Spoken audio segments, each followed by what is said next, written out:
কাশ্মীরের গুলমার্গে ফেজ 1 না ফেজ 2 কোনটা বেটার? ফেজ 2 গেলে কী কী প্রোটেকশান নিতে হবে, আর বাচ্চা নিয়ে 2 বছরের নিচে বাচ্চা নিয়ে ফেজ 2 যাওয়া কি ঠিক? তো সমস্ত উত্তর এই ব্লগে পেয়ে যাবেন, স্কিপ না করে পুরো ভিডিওটা দেখো আর জানিও। Back to my channel. তো আজ আমরা শ্রীনগর ডে 2 আজকে গন্ডোলা রাইডে যাব।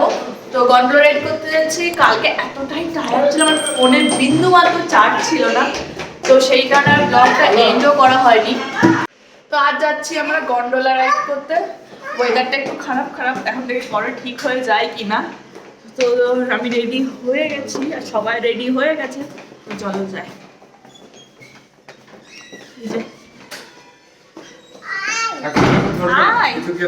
কোথায় যাবো? ওটাকে নিয়েছো?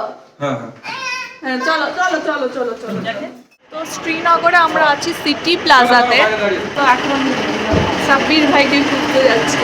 তো উনি বলেন আমাদের শ্রীনগরের ড্রাইভার, ভীষণ ভালো লোক।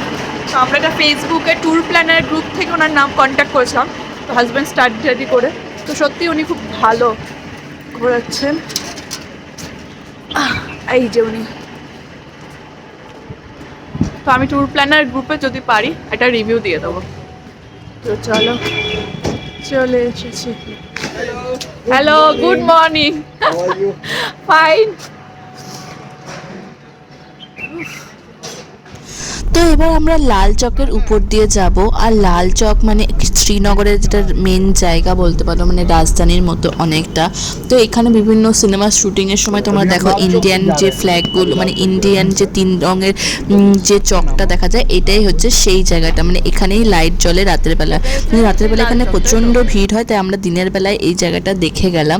তারপরে আমরা আবার মানে বেরিয়ে পড়লাম গুলমার্গ যাওয়ার উদ্দেশ্যে। আর গুলমার্গ যাওয়ার রাস্তাটা না খুব সুন্দর, চারিদিকে এত গ্রিনারি মানে বলার মতো না। আর চারিদিকে এখানে তুমি এখন আপেল বাগান দেখতে পাবা, চিনার গাছ দেখতে পাবা। চিনার গাছ অ্যাকচুয়ালি কিন্তু কানাডা থেকে এসেছে। কানাডা থেকে আমাদের ড্রাইভার সাহেব যেটা বললো, কানাডা থেকে একজন এখানে চিনার গাছ লাগিয়েছিল, তারপর থেকে এখানে চিনার দেখতে পাওয়া যায়। তো এই দেখো ওই পাহাড়ের টপে গিয়ে আমরা এখন উঠবো, সামনে দেখাচ্ছি তোমাদের। এইটার পুরো একদম টপ হচ্ছে গুলমার্গের সেকেন্ড ফেজ। তো সেকেন্ড ফেজে আমরা টিকিট কেটেছিলাম, আর টিকিট কি করে কাটতে হবে সেটার প্রসেস আমি তোমাদের এখন বলে দিচ্ছি। তো যাওয়ার পথে আমরা এখন নামলাম, টুপি জ্যাকেট এখান থেকে সব কিনে তারপর আবার যাওয়া। জ্যাকেট এইসব কিনতে আসলাম।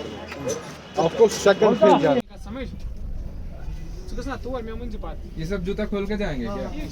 তো এইখানে কিন্তু ড্রেস ভাড়া ভীষণ এক্সপেন্সিভ বলতে পারলো, 350 টাকা করে লেগেছে আমাদের জ্যাকেট আর যে জুতোটা নিয়ে। কিন্তু মানে মানালিতে যখন আমরা গেছিলাম সেখানে কিন্তু আমাদের 100 টাকা করে নিয়েছিল, কিন্তু কাশ্মীরে কিন্তু এই জিনিসটা একটু এক্সপেন্সিভ। তো তারপরে আবার কি সেই সবুজ রাস্তা দিয়ে আবার চলে আসলাম গুলমার্গের উদ্দেশ্যে। আর গুলমার্গের টিকিট কি করে কাটতে হয় তোমাদের এখন আমি বলে দিচ্ছি। এই যে আমরা অনলাইনে দেখছিলাম সাইটটা, প্রতিদিনই সাইট চেক করতাম। আর গুলমার্গ আমরা পৌঁছেও গেছি, কিন্তু খুব জ্বালাচ্ছে, প্রচন্ড জ্বালাচ্ছে। তো এই যে যাচ্ছে এখন লাইন দিতে। তো গিয়ে তো দেখি আরেক কাণ্ড, কি ভিড়। তাও বলতে পারো মানে আমাদের মিনিমাম 20 মিনিটের মধ্যে সমস্ত প্রসিডিওর কমপ্লিট হয়ে গেছে। আমরা যখন ফিরছিলাম তখন দেখছি আরও লম্বা লাইন।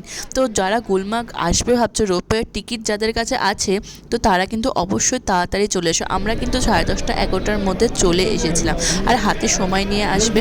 এইখানে প্রসিডিওর শেষ করতেই আমাদের মানে 10 মিনিট লেগেছিল। তো এই যে আমরা এখন যাচ্ছি। হ্যাঁ, আর টিকিট কী করে কাটবে সেটা বলছি। অনলাইনে তো লেখা আছে 1 মাস কি 2 মাস আগে টিকিট ওপেন হয়, কিন্তু অ্যাকচুয়ালি আমরা তো এপ্রিলে গেছি, হঠাৎ করে ফেব্রুয়ারিতে যখন আমার বর চেক করতে গেছে দিচ্ছে গুলমার্গের টিকিট দিচ্ছে। তো সেই সময় আমরা তখন টিকিটগুলো কেটে নিয়েছিলাম, আমাদের 6 জনের টিকিট। আর বাচ্চা ছোট থাকলে ওর টিকিট লাগে না। 2 বছর মানে 5 বছর অবধি টিকিট লাগে না। তো এইটাই হচ্ছে ব্যাপার। কিন্তু আমাদের পরে যারা এসছে তারা কি যখন অনলাইনে টিকিট কাটে তারা কিন্তু আর টিকিট পাচ্ছিল না। তো গুলমার্গের টিকিট পাওয়া না পাওয়াটা অনেকটাই ভাগ্যের উপর আর তোমার এফিসিয়েন্সির উপর নির্ভর করছে।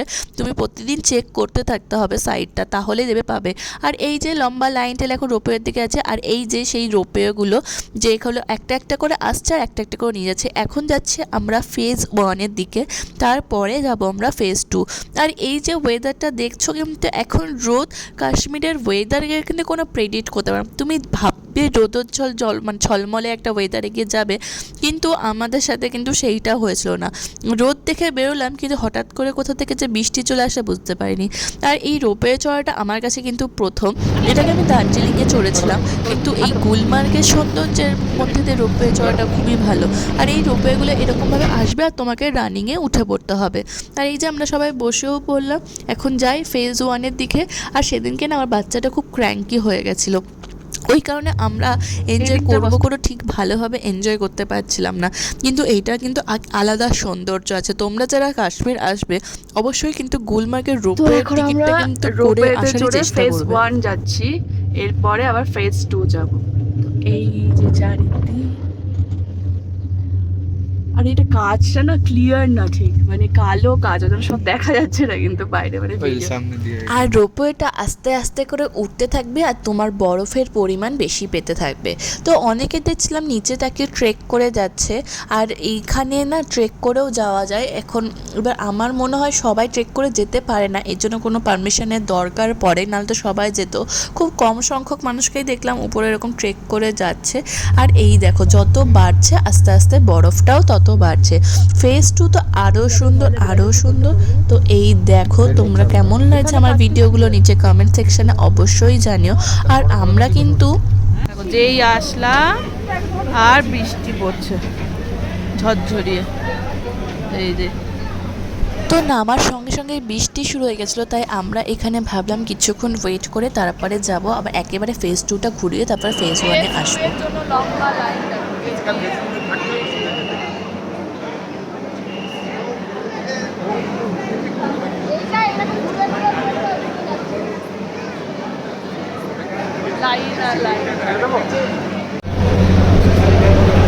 দেখো ঘুমিয়ে গেছে আর আমাদের কি কষ্ট হচ্ছে, হাওয়া লাগছে। আর এই যে এখন লম্বা রোপওয়ে লাইন যাচ্ছে হচ্ছে ফেজ 2। ফেজ 1 হয়ে গেছে, ওয়েদার মানে ফেজ 1 ঘুরিনি, প্রচণ্ড বৃষ্টি হচ্ছে। ফেজ 2 যাচ্ছি, দেখি সেখানে ওয়েদার কেমন, প্রচণ্ড ঠান্ডা। এই যে চারিদিকে রোপওয়েটা লাইন লম্বা। তো একটা রোপওয়ে মানুষকে নিয়ে যাচ্ছে এবং সেম রোপওয়ে ফেজ 2 থেকে মানুষকে ফেজ 1-এ নিয়ে আসছে। এইভাবে সিস্টেমটা এখানে চলতে থাকে। এই দেখো কিছু মানুষ এখানে ফেজ 2 থেকে নামলো ফেজ 1-এ, এইবার সেই রোপওয়েতে করে আমরা আবার চলে যাব। আর এই যে দেখছো এই রোপওয়েটা, এখানে সমস্ত পুলিশ প্রোটেকশন থাকে। তো এখানে এটাই কিন্তু পুলিশ যাচ্ছে। আর কাশ্মীরের কিন্তু সব জায়গায় পুলিশ প্রোটেকশন আছে, তাই নির্দ্বিধায় নিশ্চিন্তে কাশ্মীরের যে কোনো জায়গায় ঘুরতে পারো। তাই ফেজ 2-তে আমরা এখন উঠেও পড়েছি। আর এই যে এখন আমরা ফেজ 2 দিকে যাচ্ছি। আর পুগু একটু ঘুমিয়ে গেছে বলে বাবা কোলে নিয়ে নিয়েছে। আর এত সুন্দর লাগছিল, মানে সত্যি কাশ্মীরের মানে সৌন্দর্যটা একরকম, সুইজারল্যান্ডের মতো একটা ফিলিংস আসছিল। কাশ্মীরকে এই কারণে হয়তো মিনি সুইজারল্যান্ড বলে, চারিদিকে বরফ, মাঝখান দিয়ে রোপওয়েতে আছে, সেই যে সৌন্দর্যটা মানে এটা এক কথায় অবর্ণনীয়। হয়তো কাজটা হলুদ বলে তোমরা এখানে হলুদ দেখছো, কিন্তু যদি তোমাদের সামনে থেকে দেখায় এত সুন্দর, মানে আমি বলে বোঝাতে পারবো না সৌন্দর্যটা কতটা সুন্দর। আর তোমরা হয়তো ইউটিউবে অনেকেই দেখেছো আগে রোপওয়ে ছাড়া এমনি চেয়ার কারে করে যাওয়া যেত। এটা হচ্ছে সেই চেয়ার কারের ব্যবস্থাটা যেটা এখন বন্ধ হয়ে গেছে, এটা আর চলে না, এখন রোপওয়ে করেই যাওয়া আসা করা হয়। আর এটারও কিন্তু আমার মনে হয় আলাদা মজা থাকতো, যদিও আমি এটা কী করে করবো, এটা তো বন্ধ, কিন্তু তাও আমার দেখে খুব অ্যাডভেঞ্চারাস মনে হচ্ছিলো দেখে। আর একটু পরেই দেখলাম আস্তে আস্তে বরফ পড়া শুরু হয়ে গেল। ফার্স্টে নিচের দিকে ফেজ 1-এ দেখলাম যেটা বৃষ্টি, ফেজ 2-তে আসলে সেটা দেখছি একদম স্নোফলস হয়ে যাচ্ছে। তো এই যে আমরা এখন 4 জনা মিলে যাচ্ছি, আর মা বাবা আগের রোপওয়েতে গেছে আর বউকে নিয়ে যাচ্ছি। আর এই ওঠাটা না একটু ডেঞ্জারাস লাগছে, মানে চারিদিকে রোপওয়েটা একটা করে আওয়াজ করছে আর যাচ্ছে। আর এটা কিন্তু অনেকটা হাইট, 14,000 ফিট উঁচুতে আমরা যাচ্ছি, কিন্তু ফেজ 1 আর ফেজ 2 ডিস্টেন্সটা কিন্তু অনেকটা অনেকটা। ফেজ ওয়ানে কিন্তু এতটা উঁচুতে উঠবে না, কিন্তু ফেজ টুতে কিন্তু মারাত্মক উঁচুতে ওঠা। তো অনেকেরই শ্বাসকষ্ট বা অন্য কোনো সমস্যা কিন্তু হতেই পারে, তো সেই বুঝেই কিন্তু ফেজ টুর টিকিটটা করো। অবশ্যই মাথায় রেখো ফেজ টু কিন্তু অলওয়েজ ভীষণ ডিফিকাল্ট, ফেজ ওয়ানের মতো না। তাই বারবার করে তোমাদেরকে বলছি যে ফেজ টু আসলে অবশ্যই প্রোটেকশান নিয়ে আসবে। কারণ এই দেখো যে মাথার পাহাড়ের চূড়াটা দেখাচ্ছিলাম, এটা হচ্ছে সেই টপটা, মানে এর উপরে কিন্তু আর কোনো পাহাড় নেই। তো সেই ভেবে চিন্তেই তোমরা এগিও। আমার হাজব্যান্ডের শ্বাসকষ্ট সমস্যা সেরকম হয় না পাহাড়ে উঠলে। আর দেখো এখনও কতটা উপরে উঠতে হবে, আর চারিদিকে দেখছি মানে এরপরে স্নোফলস, মানে এত ভালো লাগছিল, মানে বলার মতো না। ভগবান করুক আমি যেন আবার কাশ্মীর যেতে পারি, আবার এই সৌন্দর্যটা উপভোগ করতে পারি। আর এইবার এমন ঝোড়ো মানে তুষার ঝড় শুরু হয়ে গেল যে চারিদিকটা যে সৌন্দর্যটা উপভোগ করতে করতে যাচ্ছিলাম সেটা একদম ধোঁয়াশা হয়ে গেল। খুব ভালো লাগছিলো, আবার ভয়ও লাগছিলো। ভাবছিলাম যে ভগবান আটকে না পড়ি। হয়তো এরকম অনেক গল্প শুনতে পারবে যে ফেজ টুতে মানুষ আটকে পড়ে, বা আর যেহেতু আমাদের বাচ্চা আছে খুবই ভয় লাগছিলো, কারণ পুকুর যাতে কোনো সমস্যা না হয়। তো সেই আশায় আমরা ফেজ টুর দিকে উঠছিলাম, আর দেখতে দেখতে আমরা পৌঁছেও গেলাম ফেজ টুতে। কিন্তু ফেজ টুতে গিয়ে দেখি আমরা ডিসকভারিতে যেরকম দেখি যে তুষার ঝড় শুরু হয়েছে রীতিমতো, ওই মানে হাওয়াটা দিয়ে মানে এত ঝড় এত ঝোড়ো তুষার আসছে বলার মতো না। তো আমরা আর ভয়ে নামিনি, কারণ বাচ্চা আছে, বাই চান্স যদি কিছু হয়ে যায় আমরা বড়রা সামলে নেবো, কিন্তু আমার বাচ্চা 2 বছরের জাস্ট। তো সেই কারণে আমরা সেম রোপওয়েতে করেই ফেরত যাচ্ছি। আর এত হাওয়া দিচ্ছে, এত তুষারপাত হচ্ছে যে রোপওয়েটা মাঝ রাস্তায় আমাদের দাঁড় করে দিয়েছে। সে এক অদ্ভুত থ্রিলিং অ্যাডভেঞ্চারাস, মানে বলার মতো না। আর বিভৎস ভয় লাগছিল ছেলেকে নিয়ে, কিন্তু ভগবানের আশীর্বাদ আমাদের মাথার উপর এরকমই যে আমাদের কিচ্ছু হয় না। আর এই দেখো এইরকম তুষারঝড় কন্টিনিউয়াস হয়ে থাকছে, আর একদম মানুষগুলোকে দেখো এই তুষারঝড়ও কত এনজয় করছে না। হয়তো বাচ্চা না থাকলে আমরাও যেতাম, কিন্তু এখন দেখো প্রচণ্ড তুষারঝড় হচ্ছে, আর এত স্নোফলস যে আমাদের মানে রোপওয়ের মধ্যেই সমস্ত বরফগুলো হু হু করে ঢুকে যাচ্ছে। আর এখন দেখো কিছুই দেখা যাচ্ছে না, এত স্নোফলস হচ্ছিল। তো এই তো আমাদের ফেজ টুর কাহিনী তোমাদের বললাম। এইবার তোমরা ডিসাইড করে ভেবেচিন্তে কিন্তু ফেজ টুর টিকিট করো। হ্যাঁ, তাও ঠাকুরের আশীর্বাদে যেতে পেরেছি, আমরাই লাস্ট রোপওয়ে ছিলাম যারা ফেজ টু ঘুরে এসেছি। এরপরে কিন্তু ফেজ টু বন্ধ করে দেওয়া হয়েছিল, কারণ যেহেতু প্রচণ্ড তুষারঝড় হচ্ছিল তাই কারণে সেই জন্যই কিন্তু বন্ধ করে দেওয়া হয়েছিল। কারণ মানুষের আগে তো জানের, তারপরে তো ঘোরা। তো এই কারণেই আমরা লাস্ট ছিলাম, আমরা ভাগ্য ছিলাম ভালো ছিল, মানে বলতে পারো যে আমরাই লাস্ট ঘুরে এসেছি। এরপরে ফেজ টু বন্ধ হয়ে গেছিলো, তারপরে পরে খুলেছে কিনা আমরা জানি না। তারপরে ফেজ ওয়ানে আমরা এই যে আবার কিন্তু ফেজ ওয়ানে নেমে আসলাম। আর ফেজ টু আর ফেজ ওয়ানের মধ্যে ডিফারেন্সটা দেখতে পাচ্ছ, অ্যাকচুয়ালি টেম্পারেচারের উপর বা হাইটের উপর নির্ভর করে কিন্তু ফেজ টু আর ফেজ ওয়ানের মধ্যে এত মানে পার্থক্যটা হচ্ছে। ফেজ ওয়ানে কিন্তু এই সমস্যাটা নেই, কিন্তু ফেজ টুতে এই জিনিসটা হয়।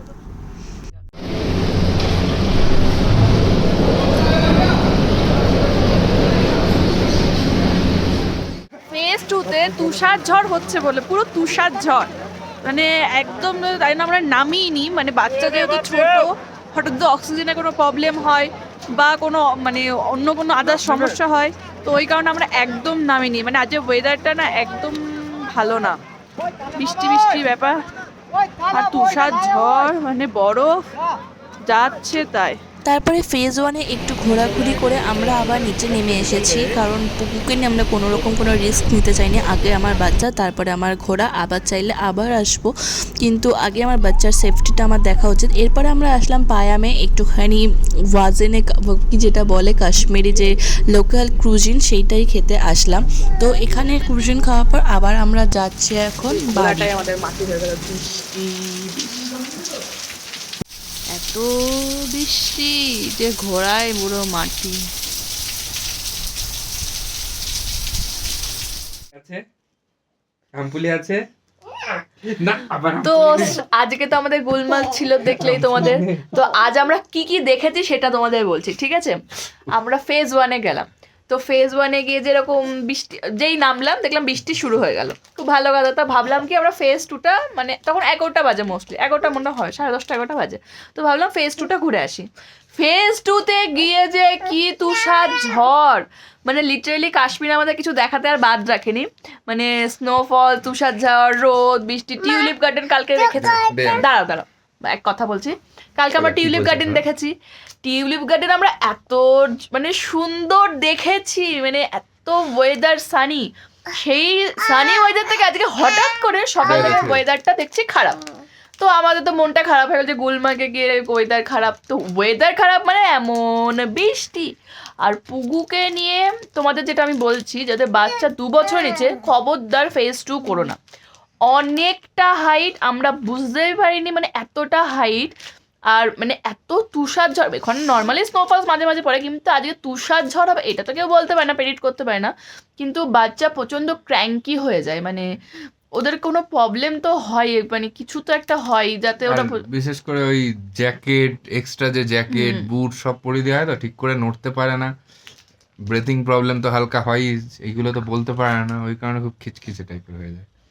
তাই ফেজ যাদের 2 বছরের বাচ্চা আছে, এই যে পুগলির মতো, খবরদার, বিগ নো নো। ফেজ 1 ঠিক আছে, ফেজ 1 ঠিক আছে, ফেজ 2 একদম না। একদম না।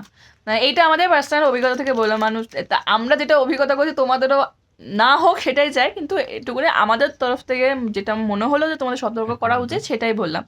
তো এখনো বাইরে প্রচন্ড বৃষ্টি হচ্ছে। কালকে আমাদের সোনমার্গ ছিল, দুধপাত্রি ছিল, তাহলে আমাদের ট্যুর শেষ ছিল।